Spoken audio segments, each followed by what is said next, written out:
Okay, I'm at the Doctors for the Environment Conference 2024 with arguably one of Australia's most esteemed leaders, Nick Talley, famed of Talley and O'Connor. Every medical student knows Nick Talley, a long-time editor of the MJA also. Nick, you spoke yesterday at the opening of the conference. Can you tell me what the thrust of your conversation was with the delegates?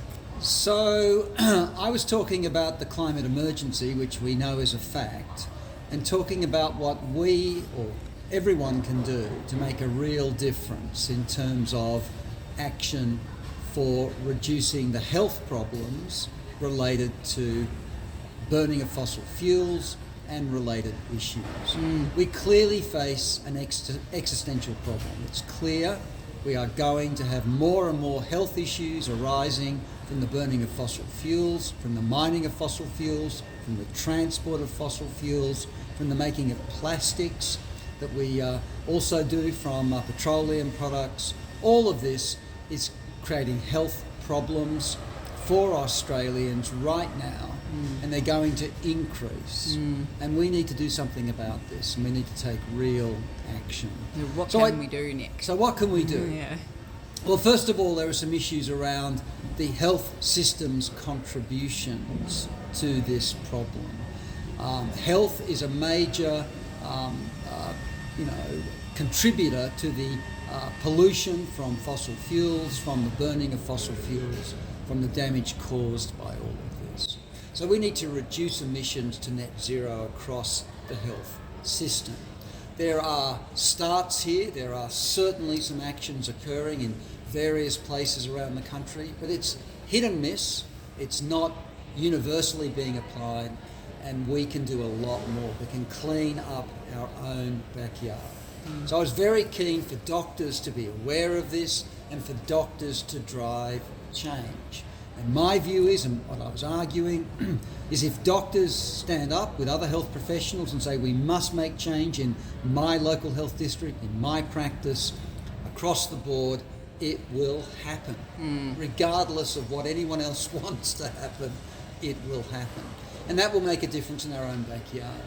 We also have personal responsibilities, and we need to think about those very carefully. You know, our motor vehicles that we drive are a real problem for the health of others and also our own families. So what are we doing about that? Are we thinking about the transition to electric vehicles ourselves, and how are we planning to do that? We can afford to do that. What do we do about air travel? Huge problem, because we all travel to conferences. Air travel is something we all do, and yet it's a major problem as well in terms of health issues. So something else we need to rein in. And so more Zoom conferences, not that we all like Zoom, more Zoom conferences and more alternatives I think are going to be important for us to at least consider as we move forward. Plastic waste from journals and other magazines that come to us.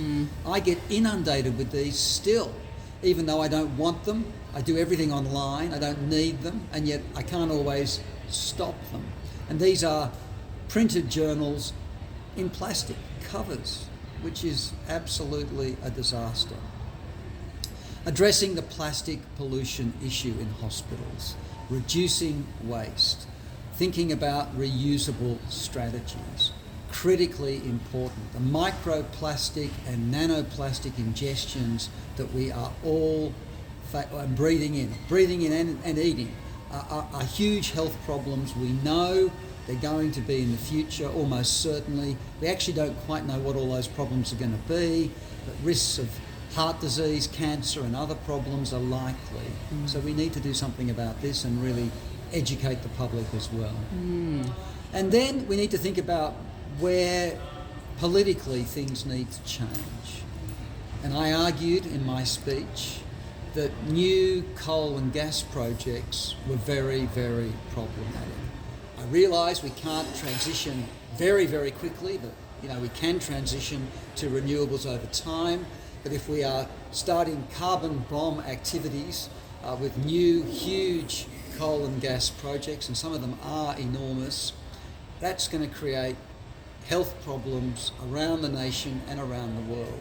It's not acceptable on a health basis alone, regardless of any other issues this might have. So I argued, they need to stop, and that needs to be a political issue. They need to stop. We also need to stop the fossil fuel subsidies because they seem inequitable, frankly, and I argue that we'd be much better off putting $11 billion into education, health or manufacturing than into giving it back to the fossil fuel companies. It just doesn't seem a sensible approach. And I also argued deforestation and diversity loss were huge issues.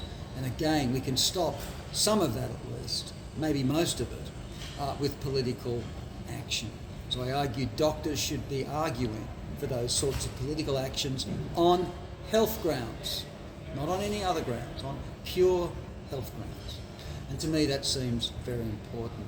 And finally, I suggested we need to ask ourselves a question.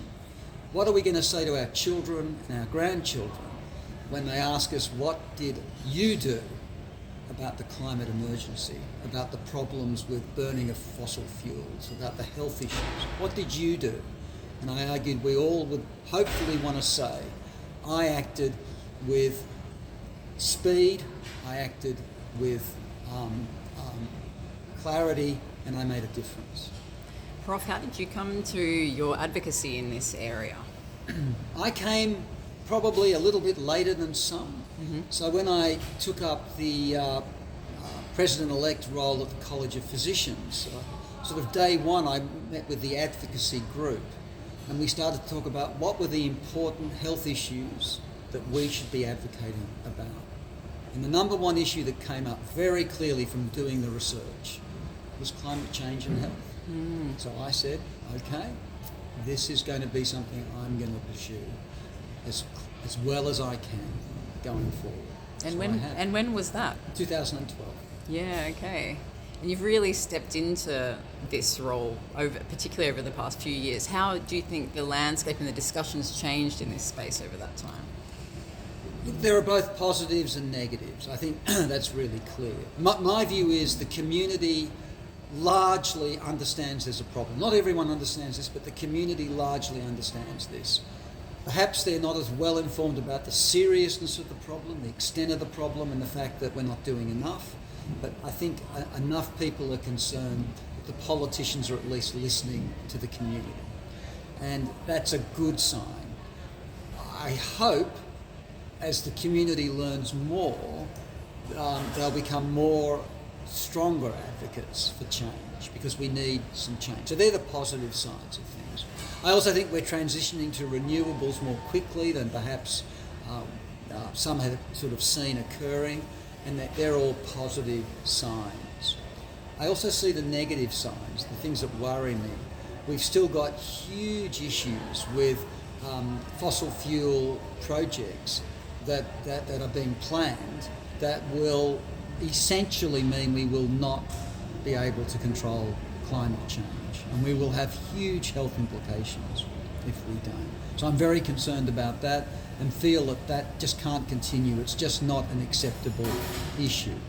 I also see the misinformation side of this. Reminds me of big tobacco and the evils of big tobacco, basically lying to the public to ensure they retain their profits. Now, we're seeing that, I would argue, with some in the fossil fuel industry as well. This is unacceptable. This is unacceptable, and it needs to change. Because again, the health of Australians, the health of the world is at risk. Finally, Prof, how do you answer critics who say, doctors shouldn't be political, arguably APRA's among those? How do you answer those criticisms? I believe doctors have a very important role to play in advocates for public health. I mean, regardless of how you train, we all had some training in public health. And I would argue we have a duty of care to the public to advocate for good health and prevention of disease, because prevention is the best way for people to stay healthy, for people to remain well, for people to enjoy their lives. And loss of health is one of the worst things that can ever happen to you. So I think we have a duty of care. That means we are required to speak out. We are in our lane exactly with health and climate change. Well, it's excellent talking with you. Enjoy the conference and thank you.